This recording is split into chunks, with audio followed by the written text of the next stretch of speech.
Hoy vamos a hablar de síndromes parkinsonianos y como vieron ustedes en el módulo, la idea es arrancar el enfoque diagnóstico desde el síndrome, porque no todo es Parkinson, no todo temblor y rigidez es Parkinson. Y cuando hablamos de Parkinson debemos tener mucho cuidado de hacer el diagnóstico de forma acelerada, porque usualmente lo que se solicita es que haya transcurrido un tiempo de evolución del paciente para saber qué tipo de Parkinson es y finalmente sí poder decir con seguridad que estamos ante un Parkinson idiopático. Saludamos también a Natipedia. Bueno, entonces como ya ustedes conocen nuestra dinámica, yo voy a ir avanzando en la presentación y en algunos momentos voy a hacer pausas y paso de las diapositivas y vengo acá al chat del YouTube Live y respondo o leo y discutimos los comentarios y los aportes que ustedes tengan. ¿Listo? Entonces, para ir dando inicio, pues hay que hablar un poquito de fisiología y neurología. Entonces, lo que entendemos hoy es que no solamente hablamos de un compromiso ya cuando vemos las alteraciones a nivel encefálico, sino que todo esto viene de un proceso de un aglomerado que inicialmente pues son partículas proteicas en monómeros que van a conformar oligómeros, van a conformar fibrillas, y estas fibrillas pueden tener una vía de entrada que es la que cada vez se plantea como importante y por la cual probablemente a futuro tengamos herramientas y biomarcadores que nos ayuden a hacer el diagnóstico mucho más temprano que la etapa clínica que estamos haciendo hoy. Entonces hablamos de la formación de esos cuerpos de Lewy o esas neuritas que pueden ingresar vía sistema entérico. Y posteriormente, pues tenemos los estadios neuropatológicos en los cuales va ascendiendo el compromiso, que es lo que clásicamente se describió cuando tuvimos como la etapa de neurología patológica. Ocurre la disfunción y la pérdida neuronal, ¿visto? Que esto es lo que nos va a dar la razón de por cuál, cuando iniciamos tratamiento en los pacientes, pues los pacientes inicialmente puede que estén en una luna de miel y que puede que al inicio no requieran dosis altas, pero en la medida que va habiendo compromiso de esa población dopa neuronal, pues los pacientes van a tener requerimientos mucho más altos de suplementar la levodopa y posteriormente vamos a ver los efectos adversos, ya que nosotros en las formas de manejo que tenemos, pues hacemos dosis en cargas o en bolos y no tenemos pues cómo garantizar una dosis que no fluctúe tanto y que se mantenga más o menos en un margen constante, que es lo que finalmente ocurre de forma fisiológica. Entonces, ¿qué tenemos? Acá tenemos esta gráfica, esta se la recomiendo, salieron 3 seminarios en Lancet, uno es la parte de epidemiología neurológica, el otro es la parte de fisiología y el otro es el de tratamiento. Entonces, en esta lo que se propone es que no veamos al Parkinson solamente como el compromiso neuronal, sino que ocurren otras alteraciones. Entonces tenemos daño mitocondrial, hay compromiso por toxinas, por exposición, por epigenómica, por envejecimiento, que va a ocurrir en cada uno de nosotros. También hay pacientes que tienen predisposición genética, que pueden tener alteraciones en genes como el de la parquina, el del PIC1, el de J1. Cuando hay estas alteraciones mitocondriales, lo que va a ocurrir pues, es que hay una disfunción. Esta disfunción puede llevar también a daño lisosomal, y los pacientes que tienen esa predisposición génica, como en genes como el GBA1 o el ATP13A2, pueden llevar a lesiones por autofagia.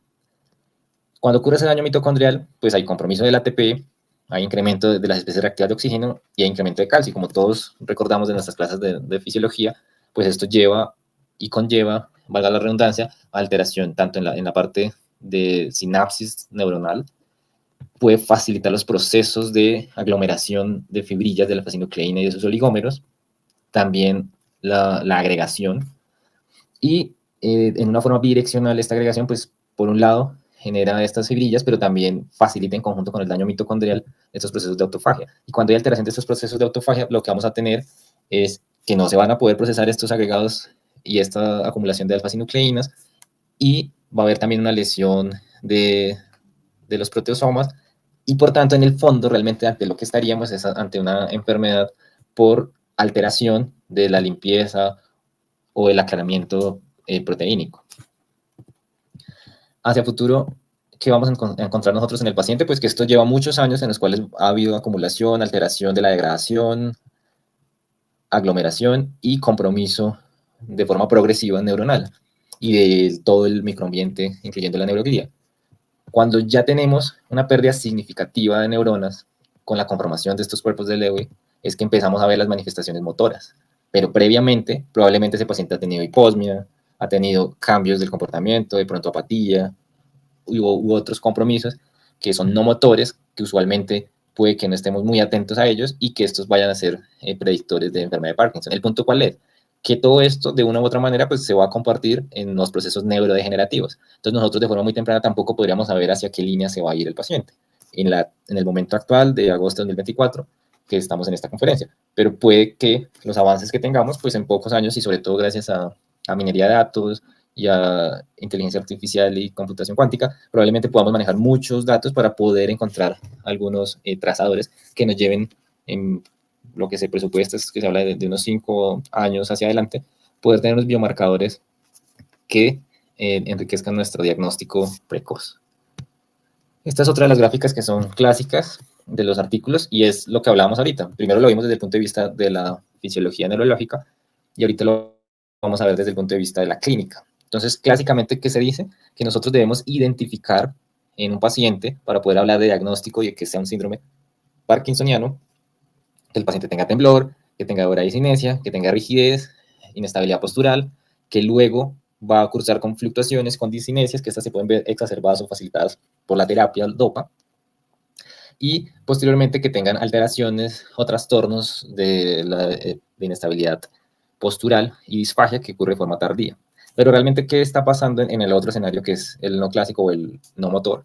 Pues que nosotros lo que vamos a ver hacia el final y que va a ser uno de los marcadores para que nosotros digamos si nos enfrentamos ante un Parkinson idiopático, que es como el Parkinson clásico, que todos reconocemos y para el cual tenemos unos criterios diagnósticos definidos y una temporalidad, pues yo debo tener manifestaciones motoras y después desarrollar el compromiso cognitivo. Entonces yo hacia el final de la enfermedad es que voy a tener la demencia y la psicosis. Al inicio lo que voy a tener es fatiga, apatía, compromiso cognitivo realmente leve, dolor. El dolor debemos tenerlo también en nuestro armamentario. Igual en neurología manejamos también muchos pacientes que presentan dolor, pero en el Parkinson específicamente, pues el dolor está identificado como un marcador también de progresión y la disautonomía. Pero entonces lo que acá es clave es que estos marcadores son hacia intermedio y final de la enfermedad, por lo cual yo no esperaría que en un Parkinson clásico yo tenga, por ejemplo, demencia y alteraciones parkinsonianas. Porque si es así, probablemente no estoy ante una enfermedad de Parkinson, sino que estoy probablemente ante una demencia corpus de Lewy. Y ahorita pues vamos a poder diferenciar estos dos escenarios. Pero de forma temprana, ¿yo a qué me estoy enfrentando? Entonces, probablemente una de las cosas que vemos inicialmente es los trastornos del comportamiento de sueño y movimientos rápidos. Tenemos también hiposmia, que es como uno de los marcadores clásicos. Hoy entendemos que como ingresa también la lesión y la conformación de estos agregados vía sistema entérico, entonces voy a tener estreñimiento, hipotensión, disfunción eréctil y urinaria, ansiedad y depresión. Entonces, en general, nosotros debemos poder hacer un abordaje integral y poder tener también manejo de síntomas neuropsiquiátricos. Entonces, cuando yo me enfrente con un paciente que presenta esta sintomatología, pues se me debe encender el bombillo y pensar, ¿será que este paciente va a desarrollar o está desarrollando una enfermedad neurodegenerativa? ¿Y será que probablemente va a ser una enfermedad de Parkinson o un síndrome parkinsoniano?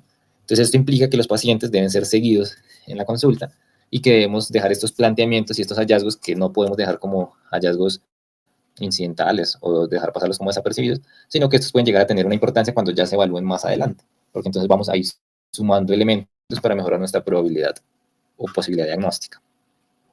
Acá voy a hacer una pausa a ver si tenemos algún comentario. Entonces, habíamos saludado último a Natipedia, saludo también a Francisco Hernández, a Isabel Chagmaná, a Julio Vega y a Nairobis Arellano. Bueno, entonces seguimos avanzando. Entonces debemos identificar, y estos son como los síndromes que tenemos dentro de los parkinsonismos. Entonces, cuando yo hablo de enfermedad de Parkinson, pues estoy hablando del fenotipo clásico, en el cual voy a tener características motoras iniciales, ¿listo?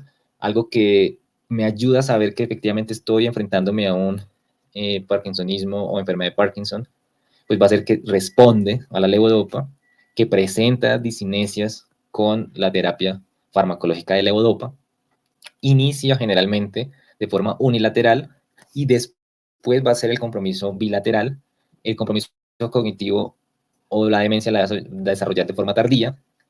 Los síntomas autonómicos realmente van a ser leves y van a ser más bien progresivos y se van a presentar hacia el intermedio de la enfermedad.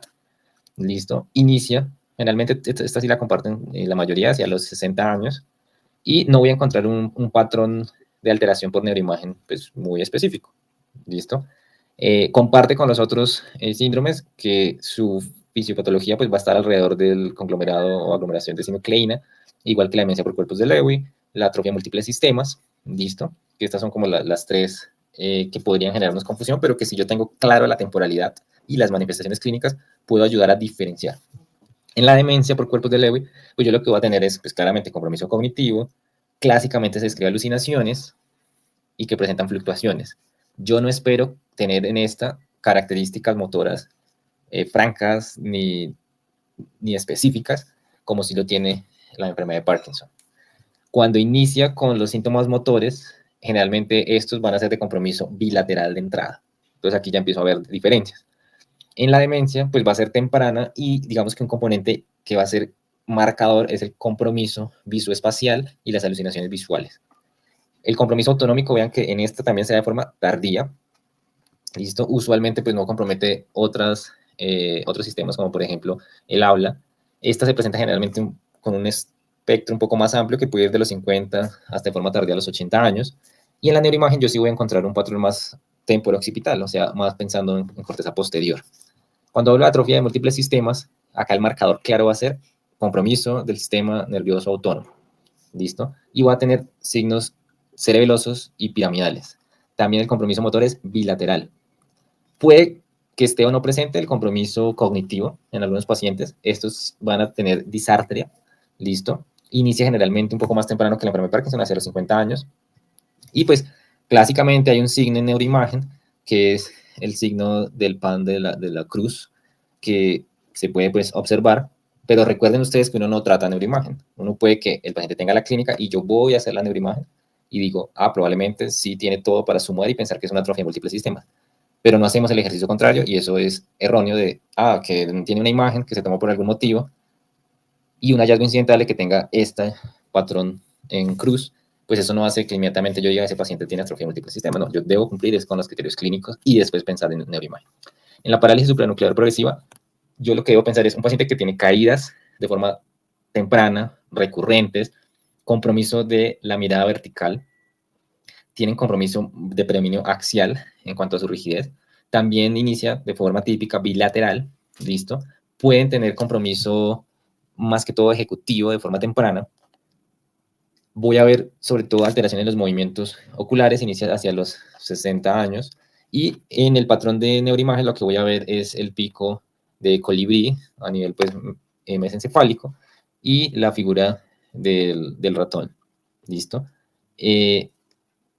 La parálisis supranuclear progresiva en conjunto con el síndrome corticobasal, desde el punto de vista de fisiopatología, corresponde más a agregados tau. Entonces acá se diferencia un poco de los otros tres ejemplos que hablamos. Y en el síndrome corticobasal lo que va a tener es mano alienígena, compromiso de apraxia, mioclonías. Este inicia más unilateral, igual que la enfermedad de Parkinson, pero acá lo claro es que yo no voy a tener las manifestaciones típicas de Parkinson. Entonces yo no voy a tener como un grado de confusión realmente. ¿Listo? Puede también tener compromiso cortical sensitivo y usualmente también comparte fisiopatología con enfermedad de Alzheimer, con la demencia frontotemporal. ¿Listo? Bueno, acá les presento como un formato de historia clínica que usamos en general para los pacientes con enfermedad de Parkinson en la unidad. Entonces, súper importante, pues siempre dejar claro si el paciente viene por Parkinson o sospecha de Parkinson, pues yo debo tener datos de identificación completos. Entonces, no me puedo olvidar de, por ejemplo, la ocupación, cuál es la lateralidad y que nos dejen datos de contacto. ¿Listo? Un celular, un correo y siempre es importante, porque como estos pacientes muchas veces tienen compromiso cognitivo, pues el responsable acompañante. Debe quedar claro el motivo por el cual consulta, porque pues no es lo mismo un paciente que va para reformulación a un paciente que va porque empezó con un temblor. Entonces digamos que eso nos orienta. Cuando ya tenemos como la información y el interrogatorio realizado por los datos que yo debo registrar en la historia, pues va a ser cuándo inicia, entonces va a ser súper importante el año de inicio, si ya tiene diagnóstico o si hicieron un diagnóstico en otra parte, pues poner ahí cuál fue el año de ese diagnóstico, si en el momento está con tratamiento, pues decir cuál es el horario, y pues usualmente el manejo va a ser levodopa. También va a ser súper importante si está tomando levodopa saber cuándo fue la última toma, porque eso nos va a decir si está bajo efecto o no del medicamento, que es lo que se conoce como el on y el off, que acá pues lo usamos así es anglicismo. Y luego nos toca preguntarle, bueno, si usted se toma la levodopa, ¿al cuánto tiempo empieza a sentir efecto? Entonces eso nos toca dejarlo registrado en minutos. También nos toca preguntarle cuánto dura el efecto. Entonces lo usual es que esté durando alrededor de 3 horas, un poco más, un poco menos, pero puede haber pacientes que ya estén con pérdida severa de neuronas dopa, entonces les dure mucho menos. Y eso también nos va a ayudar para poder orientar dónde optimizo el manejo. También debo preguntar, y por eso ustedes ven que mucha información va a depender de que el paciente pues, lleve buenos registros y logremos una buena empatía para que nos dé toda la información, pues cuánto es el porcentaje de mejoría, si hay fluctuaciones, si estas son predecibles, si hay distonías en pies, si hay discinesias, si presenta fallo de dosis, porque esto también es importante, si hay síntomas al fin de la dosis, como por ejemplo que se deteriore desde el punto de vista cognitivo, que empeore lo motor, que empeore lo afectivo, y qué otros tratamientos ha recibido antes del actual. Siempre hacemos rastreo de síntomas no motores y ustedes pues vieron que estos incluso se presentan mucho tiempo antes de, pero también estos pueden ser un marcador del control de la enfermedad. Entonces debemos preguntar por el estreñimiento, por la hiposmia, el sueño y sobre todo evaluar cómo está el patrón, el inicio, si tiene pesadillas, si presenta movimientos durante el tiempo que está dormido, cómo está desde el punto de vista afectivo, cognitivo, comportamental, sobre todo lo evaluamos pensando en si tiene o no control de impulsos, y esto es pensando en la mejor terapéutica farmacológica que yo podría considerar en un paciente. Entonces, probablemente si yo estoy pensando en un paciente con que le gusta jugar, por ejemplo, a la lotería, al chance, juegos de azar, y esta parte, digamos, ha empeorado durante el transcurso de su enfermedad, pues yo voy a tener que considerar que medicamentos, por ejemplo, agonistas, dopa, pues podrían tener cierto riesgo de empeorar este control de impulsos. Toca hablar del control de esfínteres. No se nos puede pasar en todas las consultas sobre la parte sexual y las caídas. También debe evaluar si hay presencia de una bandera rojas. Ahorita pues vamos a ver en los criterios diagnósticos qué se considera como banderas rojas, cuáles son los criterios de exclusión. Y no me debo olvidar que pues, yo sigo siendo médico, el paciente sigue siendo un paciente integral, pues yo debo evaluar qué otras enfermedades, qué otros medicamentos, ver interacciones, si ha tenido intervenciones quirúrgicas, si está expuesto a tóxicos o a sustancias psicoactivas, si hay alguna alergia o hay un antecedentes familiares, porque podría ser ese el otro escenario, y es que fuera un Parkinson familiar. ¿Por qué? Porque pues, nosotros disponemos hoy de la posibilidad de poder hacer todo el estudio del seguimiento y podríamos hacer como diagnósticos tempranos teniendo en cuenta que nuestro paciente sea un caso índice.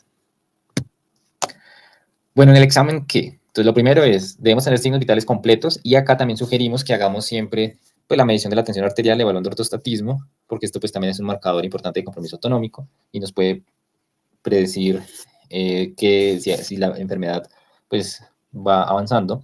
Debo evaluar también cómo está pues la facies, la frecuencia de parpadeo, evaluar la parte cardíaca, pulmonar, abdominal, y ya entrando en lo neurológico, pues debo hacerle un examen neurológico completo, digamos si es nuestra primera valoración, y allí tener mucho énfasis en los síntomas motores para evaluar cómo está la marcha, cómo está la velocidad del movimiento, cómo es la postura, y adicionalmente pues eso voy a dejarlo registrado con dos escalas que puedo usar, una es el Webster y otra es el UPDRS en su parte 3, que es el componente motor, que es digamos la escala internacional unificada de la Sociedad de Movimiento, de Trastornos del Movimiento, y en el apartado 3 pues especifica la parte motora. Si no tienen el tiempo para hacer UPDRS3, al menos si tengan siempre a la mano para poder realizar el Webster. Entonces ahí lo que vamos a ver es rostro. Entonces ahí hay una puntuación y vemos qué tanto o no mímica facial tiene, o sea, para evaluar la parte de hipomimia. Vemos seborrea, vemos cómo está el habla, vemos cómo está la rigidez, vemos cómo está el temblor, cómo está la bradicinesia, cómo se incorpora, que es básicamente pedir al paciente que se cruce de brazos estando en una silla sentado, que no se agarre de nada y se levante. Entonces, una persona sin problemas, o sea, puntual, por ejemplo, 0, pues se levanta en el primer intento, pero ya si al paciente le cuesta 1, 2, 3 intentos poderse poner de pie sin apoyo, pues nos habla de compromiso de la incorporación. En la marcha lo que voy a evaluar es velocidad de marcha, la posibilidad de realizar el giro, y si tiene o no presencia de congelamientos, y si pues, los pasos son pues, pasos cortos. El balanceo de las extremidades superiores, le evaluó la postura, porque pues habíamos dicho que ellos empiezan a tomar una postura hacia anterior. Tengo que evaluar también los reflejos posturales, que básicamente es teniendo el paciente de pie, yo lo empujo estando yo en la espalda hacia atrás y yo veo qué tanto es capaz de mantener la postura. Y la parte ya de autonomía.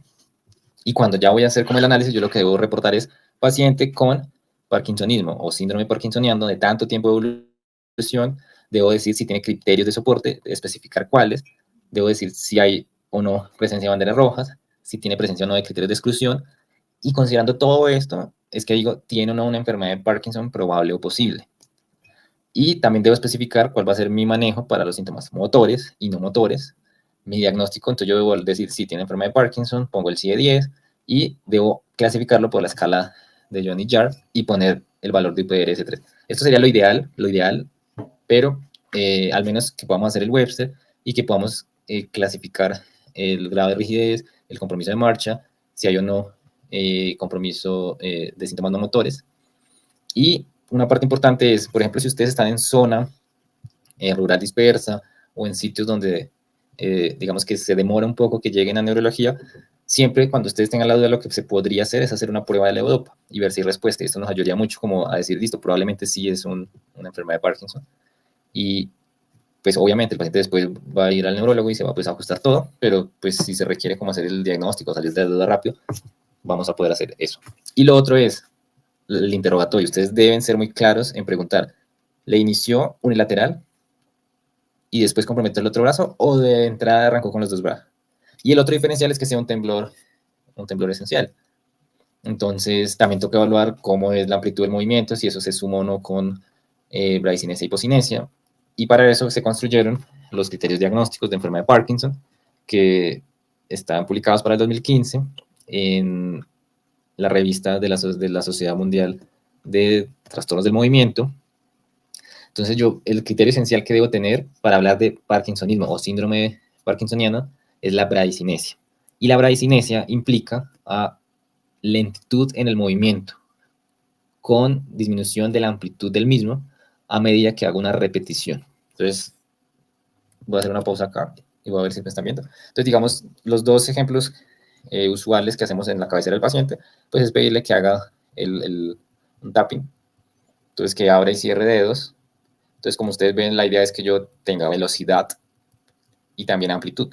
En la medida que un paciente va repitiendo, pero se va haciendo más angosto, pues estamos disminuyendo la amplitud y aparte me estoy tornando lento. Entonces, a eso corresponde la bradicinesia. El otro es abrir y cerrar palmas y el otro es mover el pie contra el piso rápidamente, que sería como una especie de tapping de miembro inferior. Listo. Luego, yo debo asociar esa bradicinesia con la rigidez y el temblor. Entonces, la rigidez pues, va a corresponder a una resistencia pasiva al movimiento, generalmente de extremidades, y luego evaluamos por cada uno de los arcos de movilidad. Entonces, por ejemplo, si voy a evaluar muñeca, si voy a evaluar tobillo, si voy a evaluar hombro, si voy a evaluar cadera, rodilla, tobillo, pues yo lo que le digo es al paciente que él no me ofrezca resistencia, que libere totalmente la extremidad, que uno como examinador hace la fuerza y comienza a mover. Que es erróneo que yo evalúe, por ejemplo, muñeca y que después, manteniendo la mano sobre la mano del examinado, trate de evaluar tobillo, perdón, codo. Tengo que evaluarlo cercano a la articulación para yo poder percibir o no si hay esa rigidez. Y luego tengo que evaluar si hay presencia o no de temblor. Entonces, para evaluar el temblor, pues lo que voy a pedir es que el paciente ponga sus manos completamente con los dedos extendidos y abiertos. Y yo lo que voy a evaluar es si hay presencia de algún temblor. Y después lo que tengo que evaluar es si ese temblor es rítmico, si es regular, si la amplitud es grande, si es de baja amplitud y cuál es el predominio, si es en eje vertical, si es en eje horizontal.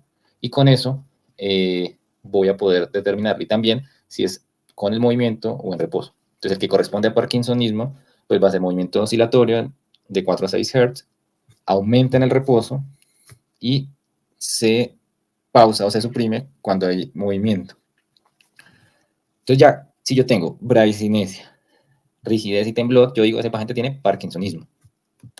Pero entonces ya con establecido el parkinsonismo, ya lo que debo definir es si ese paciente tiene enfermedad de Parkinson clínicamente establecida o clínicamente probable, y eso lo voy a hacer a partir de los criterios de soporte, los criterios de exclusión y las banderas rojas. Entonces, ¿qué se dice? Yo digo, enfermedad de Parkinson clínicamente establecida si tengo ausencia de criterios de exclusión. No puede haber ningún criterio de exclusión. Debo tener 2 de soporte y no debo tener banderas rojas. Eso me dice una enfermedad de Parkinson clínicamente establecida. Hablo de clínicamente probable si no tengo criterios de exclusión y si tengo presencia de banderas rojas, pero que se contrarrestan por criterios de soporte. O sea, en resumen, ¿qué es? Que puede tener hasta 2 banderas rojas porque están balanceadas con 2 criterios de soporte. Entonces, ahorita hablemos de qué son esos criterios de soporte. Entonces, si ustedes van viendo, toda esta parte clínica es un reflejo fiel y claro de la fisiología de la enfermedad. Porque entonces miren ustedes acá, mejoría de los síntomas clara y dramáticamente con terapia DOPA. O sea, yo le doy levodopa y el paciente responde. Entonces, ese es uno de los factores claros, esenciales y claves para yo hablar de enfermedad de Parkinson. Entonces, ¿qué requiero para este criterio? Que durante el manejo inicial, los pacientes deben retornar a un nivel normal o cercano al normal de la funcionalidad, administrándoles el levodopa. Lo otro es que hay una mejoría que es significativa con dosis mayores o que empeoran con dosis menores, o sea, dependiente de la dosis. ¿Y cómo podemos documentar esto de una forma un poco más cuantitativa? Pues aplicándoles la escala del UPRS en su tercera parte. Entonces yo defino mejoría como si hay una mejoría de la puntuación mayor a 30%.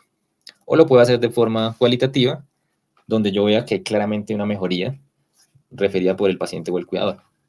Luego hablo de las fluctuaciones en on y en off y el deterioro de fin de dosis. Entonces miren que todo está girando mucho alrededor de la administración de la levodopa. Presencia de disinencias inducidas por levodopa, lo mismo.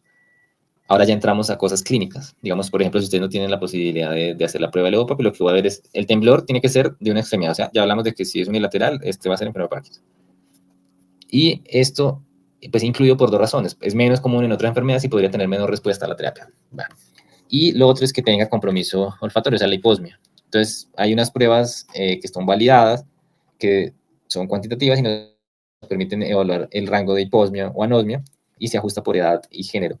Pues para el momento de esta aplicación no lo teníamos disponible acá en nuestro país. Y la otra opción es hacerle un SPEC con MIP para ver la inervación cardíaca, pero ese tampoco para el momento de esta aplicación lo teníamos disponible. Entonces, ¿en qué quedamos? De que si evaluamos por criterios de soporte, pues sí o sí el paciente va a tener que hacerse la prueba terapéutica y tenemos que hacer un buen examen evaluando ese temblor.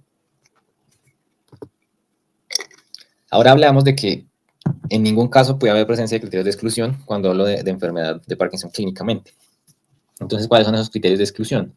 Uno, que haya alteraciones cerebelosas, como marcha cerebelosa, ataxia de extremidades, alteraciones oculomotoras, como por ejemplo el nistagmus evocado por mirada sostenida, sacadas hipermétricas, porque obviamente esto va a ser totalmente contradictorio a lo que yo esperaría en la enfermedad de Parkinson, que son sacadas hipométricas. Entonces, ¿qué debo pensar si encuentro este compromiso más cerebeloso, más oculomotor? Pues las que vimos, atrofia de múltiples sistemas, con compromiso cerebeloso, ataque espinocerebelosa y parálisis prenuclear progresiva, más de tipo cerebeloso. El otro criterio de exclusión pues, va a ser parálisis de la mirada vertical o enlentecimiento selectivo cuando hago las sacadas verticales hacia abajo. Entonces pienso acá parálisis prenuclear progresiva. El diagnóstico probable de demencia frontotemporal, pues esta tiene una variante comportamental, hay una variante con compromisos de lenguaje que es de afasia primaria progresiva. Y si yo dentro de los primeros, y este es un tiempo que ustedes deben grabarse, usualmente yo tengo que esperar más o menos 5 años de evolución de la enfermedad para yo poder instaurar ese diagnóstico de Parkinson o enfermedad de Parkinson de forma clara, porque durante esos 5 años yo es también un tiempo prudente que le doy al paciente para saber hacia dónde va, si se va a hacer una atrofia de múltiples sistemas, si se va a hacer una parálisis prenuclear progresiva. Entonces, por ejemplo, este criterio de exclusión es que si el paciente tiene el parkinsonismo, pero desarrolla durante los primeros 5 años una demencia frontotemporal, ya sea una variante comportamental o una fase primaria progresiva o tal, pues este paciente ya no es una enfermedad de Parkinson. Y eso lo vimos en la fisiología porque el paciente no va a desarrollar el compromiso cognitivo sino de forma tardía. ¿Listo? Si el paciente solo tiene el compromiso parkinsoniano en miembros inferiores. ¿Por qué? Porque puede ser o vascular o puede ser hidrocefalia de presión normal. Y lo otro es que si hay tratamiento con un bloqueador DOPA o un agente que deplete DOPA y es consistente con la temporalidad, pues yo lo que quería pensar es que es un parkinsonismo inducido por medicamentos o secundario farmacológico más que una enfermedad de Parkinson pues clásica. Entonces vamos viendo cómo sus criterios de exclusión pues van muy en sintonía con pensar en otros diagnósticos, ¿cierto? Y para completar estos criterios de exclusión, pues otro es que el paciente tenga ausencia de respuesta observable a altas dosis de levodopa, a pesar de que tenga un compromiso clínico significativo. Entonces, en este criterio lo que se dice es que el paciente debe recibir una dosis diaria de al menos 600 miligramos por mínimo 3 meses para decir que este paciente es no respondedor. ¿Listo? Cuando el parkinsonismo es leve, y el temblor puede que responda menos a la terapia. Entonces, por eso, para poner este criterio de exclusión, se debe tener al menos un compromiso moderado y de un UPRS mayor de 2. ¿Qué pienso en este escenario? Que sea un parkinsonismo atípico, que sea secundario o que realmente sea un temblor esencial. ¿Listo? Lo otro es pérdida sensorial cortical inequívoca. Entonces, por ejemplo, compromiso de las modalidades sensoriales corticales, grafestesias, estereognostias, pero con aferencia o modalidad sensorial intacta. Apraxias o afasia que sea progresiva. Entonces, como vimos al inicio en el diferencial de los diferentes síndromes a considerar, pues debo pensar en un síndrome corticobasal o que tenga una lesión parietal contralateral, ya sea por un tumor o por una lesión vascular. La otra es que yo tenga la posibilidad de hacerle una neuroimagen funcional del sistema DOPA presináptico y que salga sin alteración. Entonces, probablemente entonces sea un parkinsonismo funcional, sea un temblor esencial o uno secundario. Y lo otro es que durante la evaluación y el seguimiento, pues encontremos que hay otra condición u otro diagnóstico alternativo que es más probable que el parkinsonismo. Entonces, en ese caso, lo que debo evaluar es si corresponde a otra etiología. Usualmente a mí no me gusta mucho poner texto y texto, pero digamos que estas cosas, como son necesarias tenerlas de forma cercana como ayudas cognitivas, pues no vamos a poder ser capaces siempre de acordarnos de todo. Entonces, esto nos toca tenerlo ahí en el celular o descargar el PDF. Este es del consenso de la Asociación Colombiana de Neurología. Está acá, yo se los pongo siempre en las referencias. Acá está el DOI. Entonces, ustedes pueden descargarlo para que lo tengan o tomarle fotos. Entonces hablamos también que cuando yo considero el diagnóstico de enfermedad de Parkinson, pues puedo tener hasta 2 banderas rojas, pero que estas estén pues balanceadas por criterios de soporte. Entonces, ¿cuáles son esas banderas rojas? Uno, si es un paciente que progresa rápidamente del compromiso de marcha y que llega a requerir silla de forma temprana, y cuando hablo temprano, miren que acá se repite, en los primeros 5 años del diagnóstico o del inicio de los síntomas motores o de la clínica, pues debo pensar que ese paciente puede tener otro diagnóstico. Entonces hablo de atrofia de múltiples sistemas, parálisis supranuclear progresiva. La segunda bandera roja es que tenga ausencia completa de progresión de los síntomas. Recuerden que estamos ante una enfermedad que es neurodegenerativa, por tanto, hay progresión. ¿Por qué? Porque va avanzando el depósito y la acumulación de esta nucleína. Entonces, esto yo lo podría considerar siempre y cuando esa estabilidad clínica no esté en el contexto de que el paciente sea un muy buen respondedor a la levodopa. Lo otro tiene que ver con el compromiso vulvar temprano, entonces que tenga disfonía, disartia, disfagia severa en los primeros 5 años. ¿Qué debo considerar allí? Atrofia de múltiples sistemas. Si hay compromiso respiratorio, estridor, respiraciones inspiratorias frecuentes, atrofia de múltiples sistemas. Si tengo compromiso autonómico grave, severo, en los primeros 5 años del diagnóstico o de que se establece la enfermedad, pues debo pensar en atrofia de múltiples sistemas. ¿Y qué se considera compromiso autonómico severo o grave?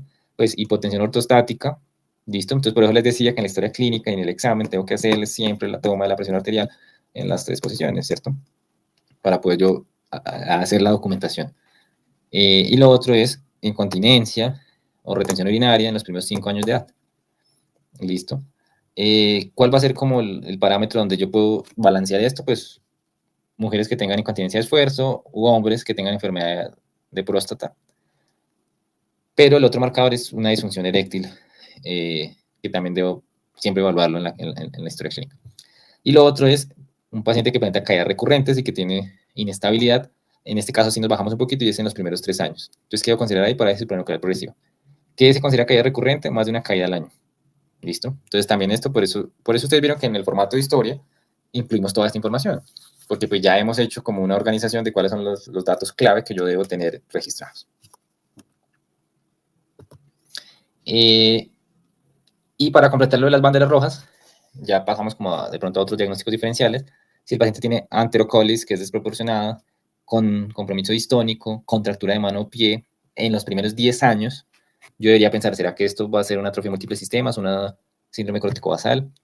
Lo otro es, si tengo ausencia de cualquiera de las características no motoras, a pesar de que ya lleva 5 años de enfermedad, dígase, alteración del sueño, insomnio y mantenimiento, somnolencia diurna, síntomas de comportamiento del sueño y movimientos oculares, compromiso como el estreñimiento, el compromiso de esfínteres, el ortostatismo, la hiposmia, la ansiedad, las alucinaciones, ¿será que entonces ese paciente tiene un temblor esencial? Es el diagnóstico diferencial que debo plantear dentro de mi diferencial. Si hay signos piramidales que no se expliquen por otra causa, como debilidad, hiperreflexia, listo, pues debo pensar, ¿será que este paciente está haciendo algo más parkinsoniano vascular, hidrocefalia, córtico basal, atrofia múltiple sistema? Y si tengo un parkinsonismo que es simétrico, que es bilateral a lo largo de todo el curso de la enfermedad, y cuando se reinterroga, porque muchas veces también, ¿qué pasa? Que el paciente lo llevan cuando ya está muy comprometido, pero no está, por ejemplo, en ese momento de la consulta, quién sabe cómo empezó todo, pero cuando ya llega el control, el familiar que dice, ah, no, es que cuando él empezó por ambos lados. Entonces ahí debo pensar, ¿será que es otro diagnóstico? Entonces, ¿qué voy a hacer con toda esta información? Entonces, lo que yo voy a hacer es aplicar esos criterios que hablamos, que son del 2015. Entonces, debo preguntarme, ¿el paciente tiene parkinsonismo definido por los criterios de la Sociedad Mundial de Trastornos del Movimiento? Que entonces dijimos, bradicinesia, temblor acompañado por temblor y o rigidez. Entonces, sí tiene. Entonces, avanzo en el escalón. ¿Tiene algún criterio de exclusión absoluta? Entonces ya vimos esos criterios de exclusión que van a depender de la fisiopatología de la enfermedad. Si digo, no tiene ningún criterio de exclusión, entonces ahora paso. Tiene al menos 2 de soporte y sin ninguna bandera roja.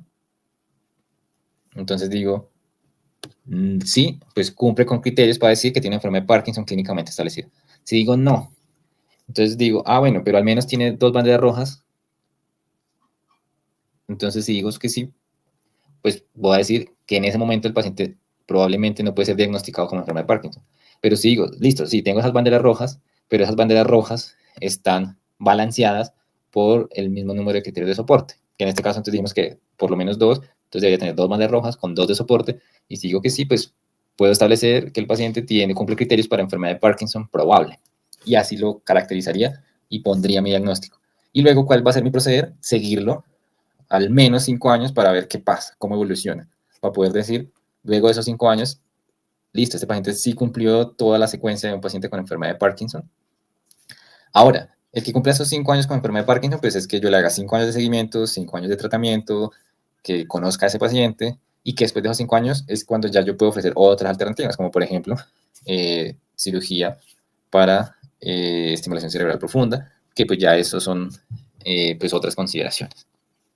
Entonces acá voy a hacer una pausa y voy a pasar al chat. A ver. Entonces Julio Vega nos dice, en un paciente que tiene enfermedad de Parkinson y cirrosis hepática que presentaba temblor, ¿cómo yo podría diferenciar ese temblor si es sistémico o por Parkinson?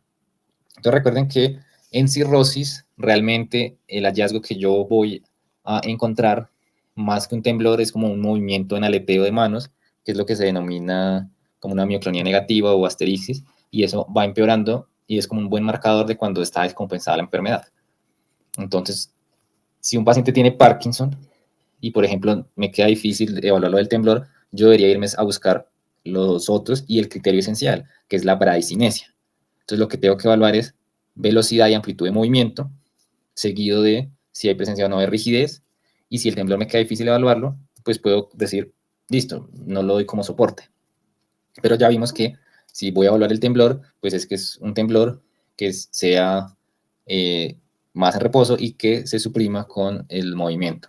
Entonces lo que tendría es que aplicar todas estas características. Entonces probablemente en tu caso particular, yo me habría ido más a ver si sí realmente era temblor o más era un asterixis, entonces le haría prueba para evocarlo y me habría ido a evaluar si tiene o no rigidez y si tiene o no bradicinesia y hipocinesia. Entonces esa sería como la recomendación. Entonces volvamos acá. Entonces ahorita cerramos y ustedes vieron que nos gastamos un buen tiempo preguntando, examinando y teniendo que ir a consultar los criterios diagnósticos para poder decir tiene enfermedad de Parkinson posible, probable o no la tiene en este momento, no cumple criterios. Y después es que voy a pasar a cuándo es que inicio y cómo inicio los medicamentos. Entonces para esto hay 2 corrientes.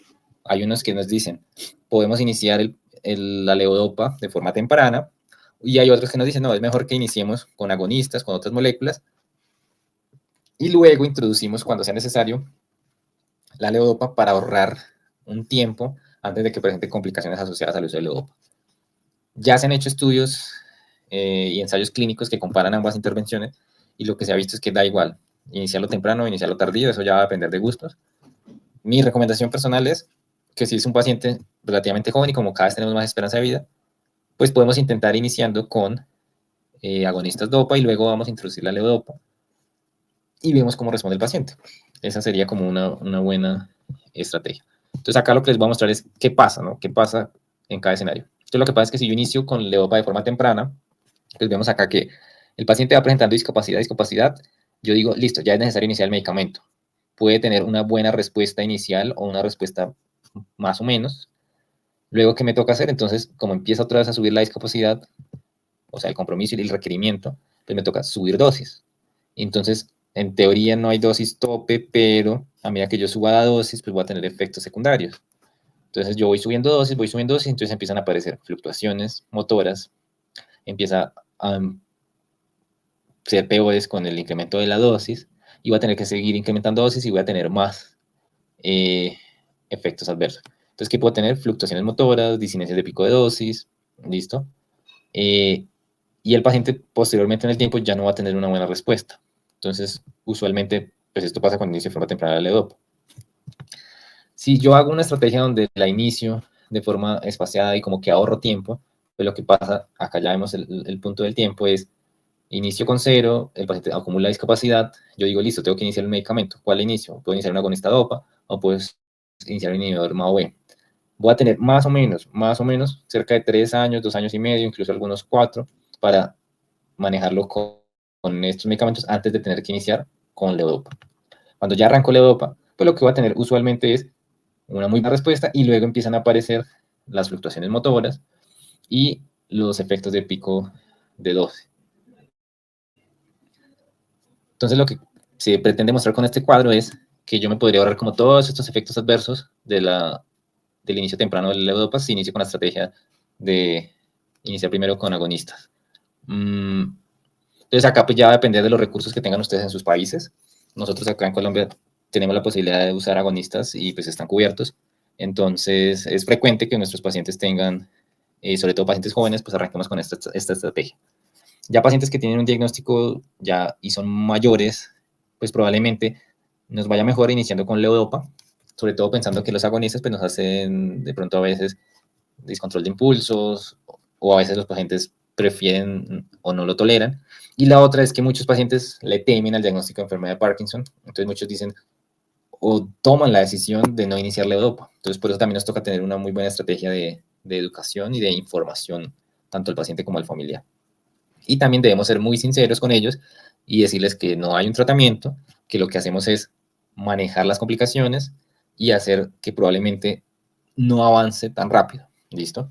Porque no podemos vender falsas esperanzas diciéndoles que si los medicamos, pues ya no van a tener los síntomas del Parkinson. Simplemente lo que vamos es a poder hacer algo de control de síntomas, que realmente es lo que damos con la suplencia. Y esto pues se expresa acá en esta gráfica también, que esta sí es del último artículo. Entonces ellos acá lo que nos dicen es que yo debo tomar la decisión del manejo de síntomas motores basado en la funcionalidad y la actividad motora de la vida diaria. ¿Listo? También desde las necesidades, las expectativas. Y hay muchos pacientes que incluso se toman el medicamento no es porque los afecta estar lentos, sino porque los ven temblar. Entonces no les gusta. Entonces también es considerar esa parte de calidad de vida. Si yo inicio con agonistas DOPA, ya sea orales o en parche, en monoterapia, pues va a tener la opción, y si uso el transdérmico, pues de que el paciente se lo va a poder poner, no se va a ver, no va a tener que estar pensando en tomarse su pastilla diaria, sino que todos los días después del baño se cambia su parche. Pero pues debo tener en cuenta el control de impulsos y la somnolencia diurna. Si considero la levodopa en monoterapia, pues voy a tener un muy buen control de los síntomas, una mejoría significativa motora, pero va a tener que tomar al menos 3 tomas. ¿Cuándo considero entrada a levodopa? Si el paciente requiere actividad motora para sus actividades de la vida diaria. Entonces, por ejemplo, un paciente que es muy activo, que es deportista, o que le gusta salir a compartir, o que juega con los nietos, o que tiene una vida con mucho movimiento, pues probablemente se va a beneficiar mucho de levodopa. Lo otro es que la levodopa pues, lo vamos a usar de acuerdo a los requerimientos de cada paciente. Entonces, probablemente no todos los pacientes van a tener una fórmula igual.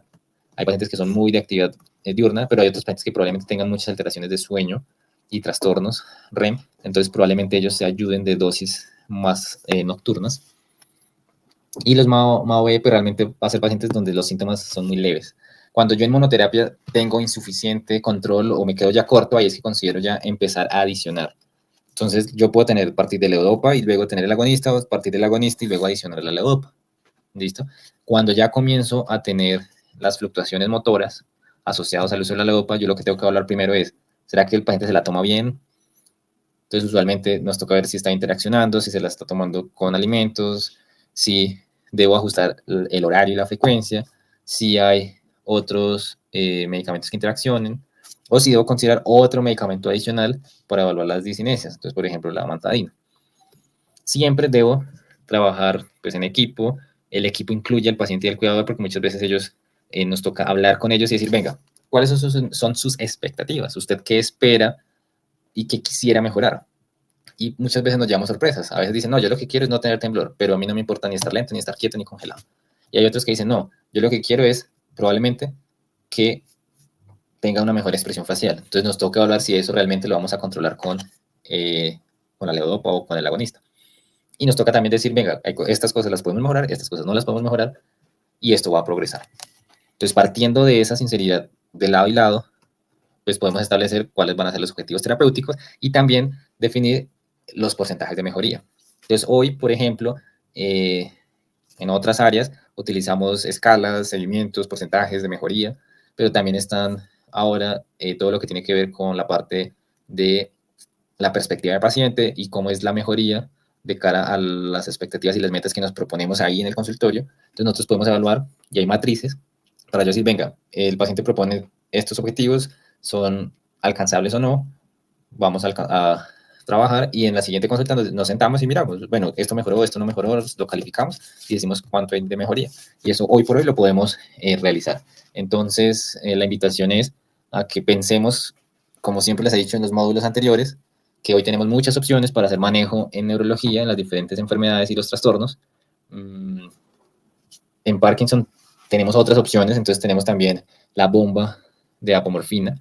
Esta lo que nos garantiza son como unas dosis más estables. Esta se comporta mucho como la bomba de insulina. Entonces el paciente se pone pues, la aguja hipodérmica, está la bomba conectada y ella va dando una dosis constante durante el día. Esta nos ayuda en algunos pacientes donde claramente sabemos que sí hay respuesta a la levodopa, pero que tiene unos picos y unas fluctuaciones marcadas. Entonces las podemos pasar a apomorfina. Estamos pendientes que llegue a nuestro país. No sé si en sus países está disponible, que es la de administración yeyunal, directamente el gel. Y ya hay presentaciones comerciales que se trabajan vía, por ejemplo, nasal. Entonces, lo que se viene es también un gran cambio, así como se ha presentado en otras áreas como neurología inmune o en neurología y cefaleas, que tenemos ya biológicos. Entonces, en este momento, pues lo que podemos aportar al paciente es con la administración y la suplencia por las diferentes vías de la dopa que no está pudiendo producir el propio organismo.